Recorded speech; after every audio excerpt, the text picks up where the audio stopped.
Welcome to Lift Your Legacy. My name is Jacob Prupp, father, husband, and rabbi. And each week we bring you an inspiring person or message to help you unlock your inner potential and create change that will impact the future. Thank you for listening, and let's get to it.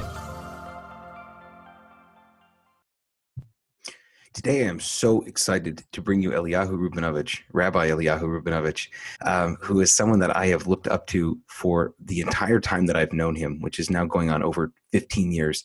He is the perfect father and husband, and someone who's able to just go after what he wants in life. And it seems so unassuming, but he and his wife have managed to build two of the most successful institutions for women's education in Israel, specifically serving American women that are now moved to Israel. And just pretty much everything he goes after, he's able to accomplish. But what makes the biggest impression on me, and really why I wanted to start this show in the first place, is how joyous he is, how happy he is, how his home is so filled with love and positivity, and how he is consistently motivated to go and to help and to be there for those that need and for those that don't need. So just one of these unbelievably inspiring people that, you know, maybe are not featured on the front page of every single magazine. But that's the point of the show. That's why I wanted to create this opportunity for all of us to get to know some of the amazing people I know in my life. With no further ado, Eliyahu Rubanovich.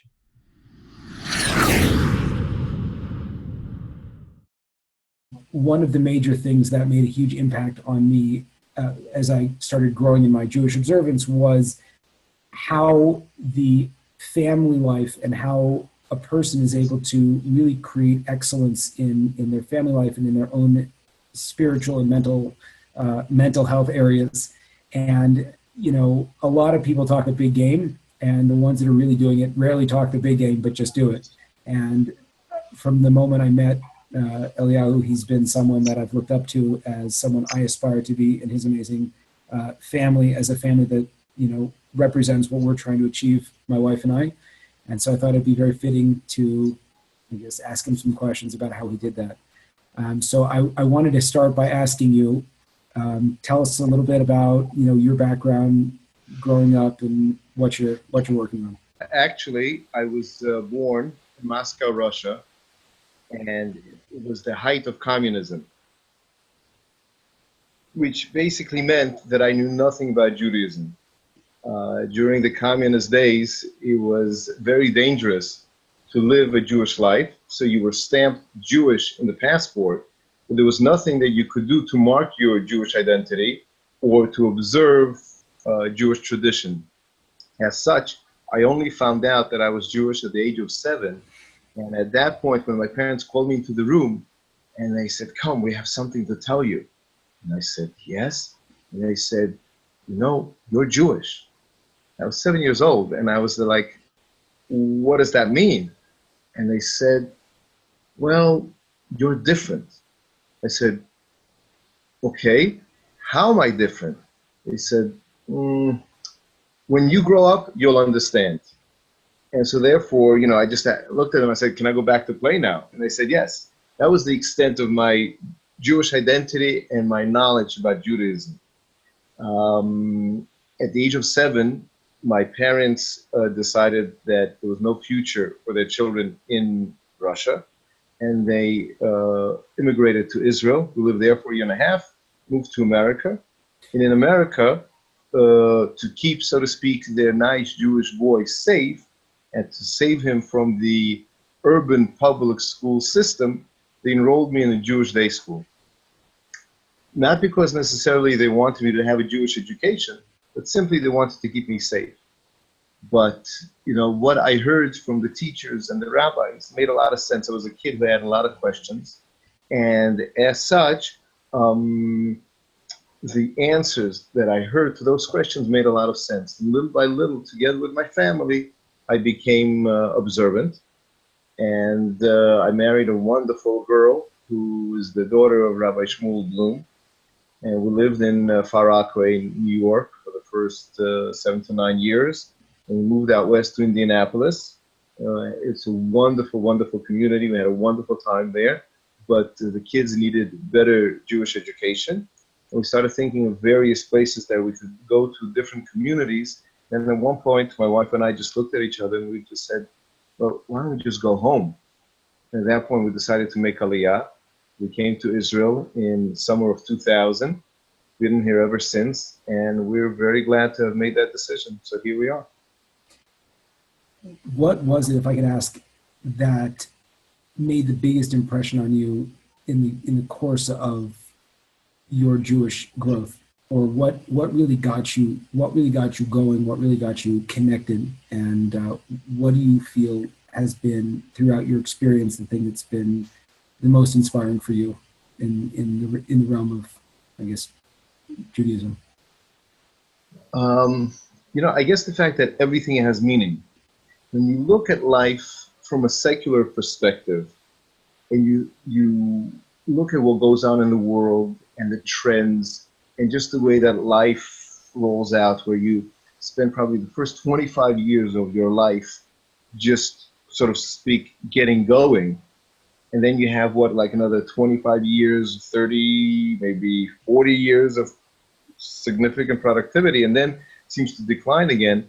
And it's just all that effort for those 35, 40 years, and this is all there is, that's it. And so I guess when I started asking those questions and receiving the idea that, that there's a higher purpose here, and everything has meaning, and the fact that we're here for a purpose, that to me was very inspiring, that we're here, to accomplish something. And of course, on a personal note, when I visited the homes of my teachers, of my rebbeim, or when I was in day school, there was one kid who was Shomer Shabbos, because it was primarily an outreach school. But one kid was from a religious family, and I spent Shabbos with him, and I was like, wow, this is so fantastic. This is such great family life. I want to have something like this. And I think that kind of pushed me along. So that's a fascinating idea. So how did you, because so much of how we raise our families has to do with the examples we saw growing up in a lot of cases. How did you be able to make that jump in an authentic way of trying to raise your family in a Torah-based home, and to continue to raise them that way, kind of throughout the period of raising your children? Well, I'll tell you, I grew up in a very loving, nurturing home. So I think there was a lot of that we brought into our home, into our current family, together with the Torah values. So as long as the children feel loved, nurtured, cared for in a real meaningful way, not just with lip service, oh, I love you. They really feel it. They really feel that mom and dad are there for them, together with the ideals and the values that we hold dear, as far as, when you sit around the Shabbos table, you talk about positive things. You don't talk about, the negativity regarding other people, or Lashon Hara, or things that we do not value. You talk about the wonderful things that are going on. And it doesn't have to be necessarily about Torah. It doesn't have to be, Divrei Torah, or lessons in Hashkaf or in Musar. But as long as we enjoy each other's company, we have a good time, but in a positive atmosphere, and in a Torah-dika atmosphere, that's what counts. As a matter of fact, I'll share with you a story. When we were considering moving from New York to Indianapolis, we were a little bit uneasy about it, because we knew that Indianapolis was not exactly the Mecca of Torah life, so to speak. So we went to a Kabbalistic rabbi to ask, is this a move that we should be taking or not? And after a few minutes of pondering and contemplating, he opened up his eyes and he said, yes, go and you have my blessing. And I asked him, I said, I'm very concerned about my children. Here in New York, they have Torah role models. They have rabbis to look up to. They see Rosh Yeshiva. They see Hasidic rabbis. There's Talmidei Chachamim. In Indianapolis, there's not going to be any of that. How do I ensure that my kids are going to grow up as good Jews. And I was expecting an answer, something like, say a lot of Tehillim, say brachas with a lot of kavanah or out loud, or, daven well, learn a lot of Torah. You know what he said? He said, make your home a fun place to be for the kids. I was like, what? And he said, yes, exactly. Make your home a type of place that the kids will enjoy being. So therefore, instead of running to their friends after school, they're going to do just the opposite. They're going to schlep their friends to your home. And this way, you will see who they're friends with. And also, instead of your kids picking up perhaps not the best type of ideas in their friends' homes, on the contrary, their friends will be influenced in a positive way by being in your home. And so my wife and I have tried to do that, to make our home a fun place for the kids to be at, that it's light, there's no pressure, there's no negativity, just nurturing, welcoming, accepting, loving home where it's fun. And when my wife is not busy running a school, then we make sure to have fun vacation time together. We go to different places wherever we can, so that the kids see that we want them to have a good time, we want them to enjoy, and we blast music, and we dance, and we do all sorts of things that bring about a really positive, loving atmosphere in the home. So the question that keeps popping up is, how do you either it sounds like that this is a very thought out and proactive approach, as opposed to, I feel happy today, I'm going to, therefore it's just going to be naturally, like you're actually planning this thing out? Or how does a person who is pulled in a lot of directions as a parents are going all the different directions, and there's work and there's kids, and the kids might not be behaving the way that we want them to, or we're tired and we have our own stuff going on. So how do you create that atmosphere in a long-term way that's not necessarily dependent on your moods or the financial situation, which might or might not be where we want it to be? So, and you had an amazing story you told me one time about, I just to jog your memory, because you'll tell it better than me, but about how you had some kind of a major financial situation happen to you, and how you had to kind of fall back on that training of the main goal of building this positive home with your family. Do you remember what I'm talking about, or not necessarily? Not precisely. Some huge deal you had like fallen apart, and the only thing you could do was like dance with your kids because you didn't want them to see how broken you were, or whatever it was. Do you remember that? Yes. Now I recall. We did. My brother-in-law had an import-export company when Russia just opened up, and we were shipping tons of product to the former Soviet Union.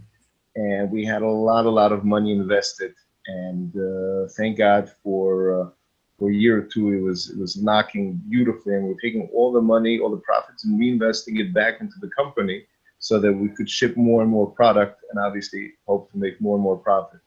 But the Russian mafia muscled their way in, and they basically gave us a choice. They said, well, either you join our efforts or not. And we said, we're not going to join your efforts, but our partner on the other end in Russia was very upset that we didn't want to take their lucrative offer. And he basically took all our merchandise and shipped it off to the mafia. And we were left basically with nothing, because everything was invested into the merchandise. And so therefore we decided that we didn't want to go back into this business, because we didn't want the same thing to happen again. And we were left with all of our investments and all of our hard work over the course of 2 years down the drain. And it was difficult to face, because we had high hopes for all that success, and now it was all gone. But I didn't, like you said, I really didn't want the children to see that we're devastated by the outcome. And so therefore I turned up the stereo when I got this news. And the kids had just come from home, and we started a huge dance in our living room. And the reason is because things don't always work out the way that we'd like them to, but we're still happy that we're alive and that we have an opportunity to go on. How do you have that? How did you have that mindset at that moment? Like, how do you develop that? So to tell you the truth, back then, I really don't know what made me do it. But something that I've been thinking about a lot, especially now that I have the privilege of living in Jerusalem, and I wake up to a beautiful view out of my window, and I have the opportunity to do what I love. So I feel that I'm really living the dream. And sometimes, even while living the dream, the difficulties crop up, as you mentioned. Be it the kids sometimes don't do what we'd want them to do, or there's difficulties associated with certain transactions that I might be doing, or the schools that my wife is running, and life has its shares of hard knocks. But I guess the focus is that, as they like to stay here, as they like to say here in Israel, that you open up your eyes in the morning, that's already great. Everything else is a bonus. Basically, what I try to focus on when I wake up in the morning is that I'm a pauper.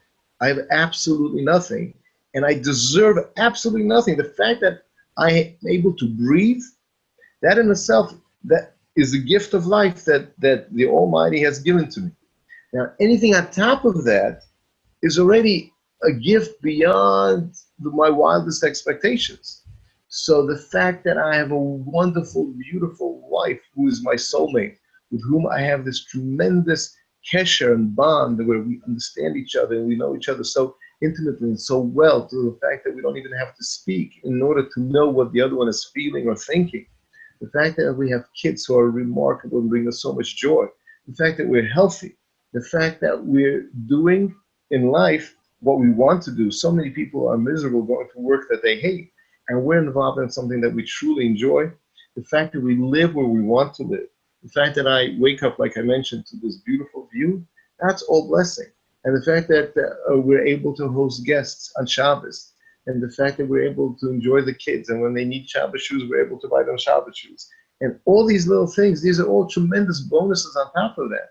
So if life is so good, if life is so terrific, so once in a while something comes up that's not perfect, so first of all, wow, that's already amazing and terrific, and thank you so much.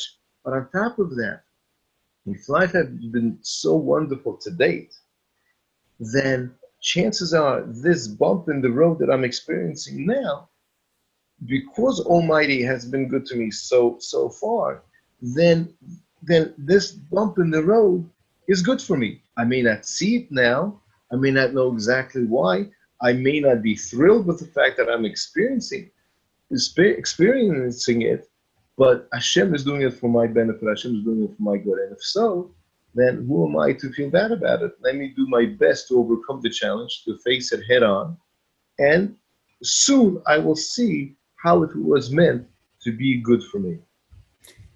And is that a practice? Is that something that you take time in terms of, taking time in the morning to think about that actively, or is that something that you've just sort of conditioned yourself to over time, or a little bit of both? A little bit of both.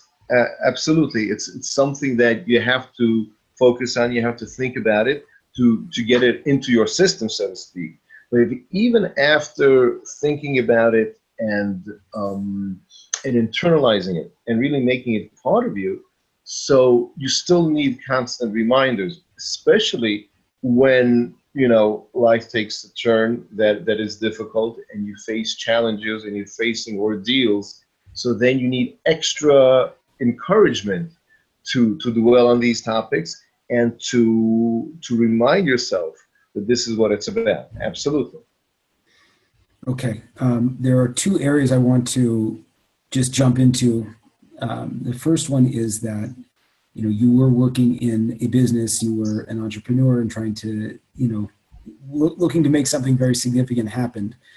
And now you spend your full time is spent studying Torah, and your wife, but I mean, both of you are unbelievably talented, but your wife opted to open a school, and now you have two seminaries, Nachlas Bais Yaakov and Tehilas&nbsp Yaakov, and I literally have people get wind that I know you, and all of a sudden, can you talk to them about you have this unbelievably successful seminary. So the questions, the two questions that perhaps you could enlighten me on is, first of all, why did you decide, or how do you make that decision to focus in for yourself full-time learning versus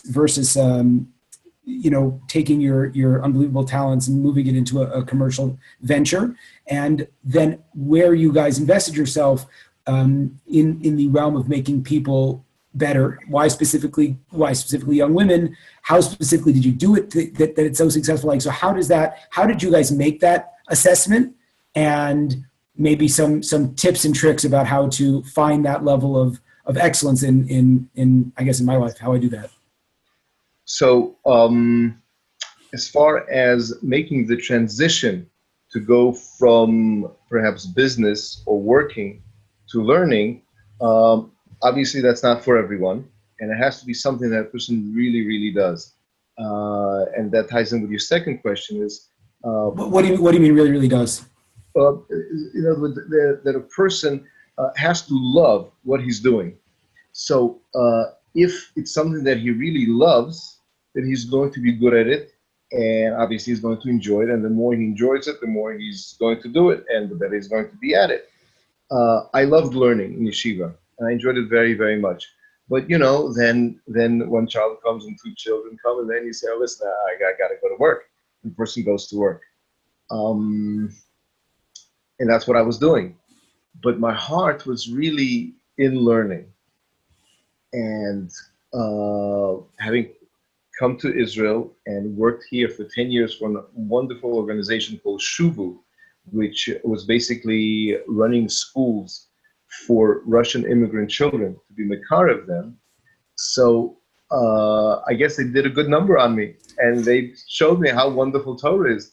And all these years of being married, I was yearning to get back to the Beis Medrash.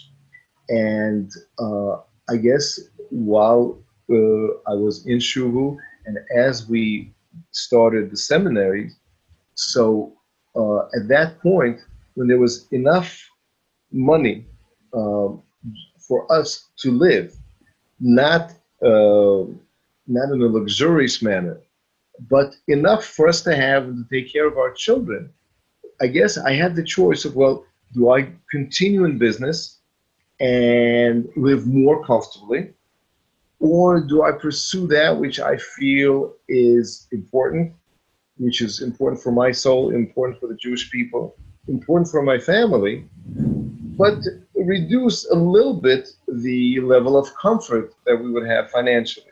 And so I guess the answer was that we're going to reduce that level of financial comfort. And we're going to do that which makes us happy.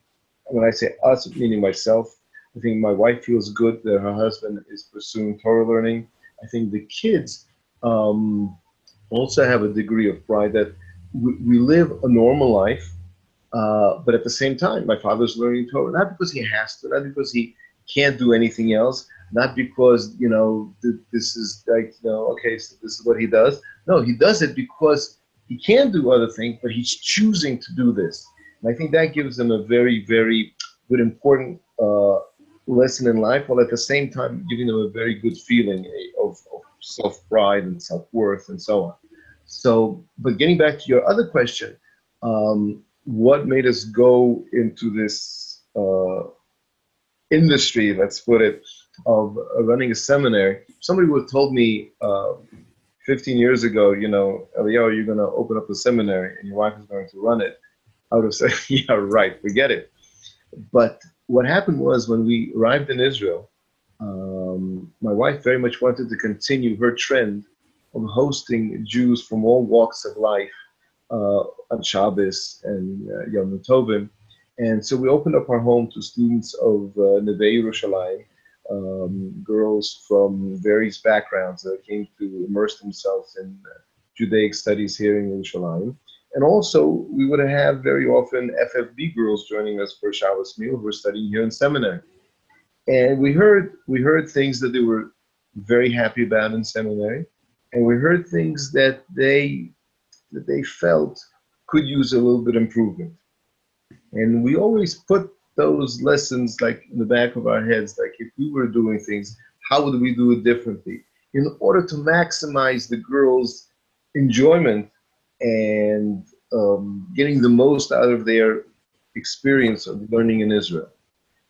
And that's where it remained. It remained in the back of our minds and remained on the back burner until our oldest daughter was in 11th grade. And she said, Mommy, Abba, I want to go to an American seminary in Israel. We said, great, go ahead. They said, yes, but they won't accept me. So we said, okay, so what does everybody else do who's American living in Israel, who has daughters that want to go to American seminary? She said, well, some of them, they go to America for 12th grade. They apply from there, and then they come to study in Israel. I said, okay, good. So do you want to do that? She said, nope, I don't want to leave Israel. I want to live with you guys. I want to be in Eretz Yisrael. I said, so what do you want us to do? She says, I want to open up a seminary. I said, you got to be kidding. She says, no, I'm telling you, you could do it. You should do it. And you're going to be great at it. So what doesn't a parent do for a child, right? You can relate. But my wife, kind of laughed it off. But my daughter and I sat down. We made some plans. We made some ideas. And lo and behold, we had a plan going. So my wife, after watching us plan and lay things out, she said, if you can't beat them, join them. And she rolled up her sleeves and she started planning this. She found a financial backer from the States, and we opened up the seminary. And the truth is that from day one, really from the time that we put pencil to paper, there's been tremendous siyata d'ishmaya, and we feel like HaKadosh Baruch Hu has been with us every step of the way. And it's a type of thing that could take off, that could not take off. There's been so many schools that opened up, and they had wonderful people at the helm. And for one reason or another, it just didn't go. And every single step of the way, we feel that there's a divine hand pushing us along, guiding us, and helping us do it the way that it should be done. And thank God, it's been very successful. Amazing. And now it's not one, but it's two schools. You employ over 50 people, and how many girls are in your program? Nachlas this year has 115. Tehilas has 72. And Baruch Hashem, I think they're relatively happy, and I think that the parents feel that they're very well taken care of, that they're being nurtured, that they're really gaining from their experience in Eretz Yisrael, and Halavai Zoi Weiter. God willing, it should continue this way. Yetz Hashem. Amen. Okay, just one more quick question. I don't want to overwhelm you and take your time, but I feel like I can't have a conversation with you and not try to get an update or just a repeat of the lessons I found so important. When it comes to being a good husband, right? Just on one foot, and we're not talking about a new husband, talking about it. I'm call it an old husband. I feel like an old husband. I had it like the happiest thing about me, not because I didn't like having a beard, but the best part about shaving was I could shave all the gray off the sides of my face. But I know exactly how you feel. It's just like every year you're like, oh no, not again. But you have to be an old husband, I guess you can say. We're talking 5 to 20 plus years.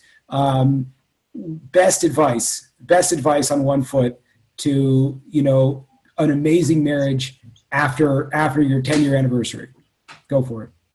Wow, that's tough to say. First of all, I think as far as to yourself, I think it's okay to say that even after 10 or 20 or 30 years, a husband will do something to mess up.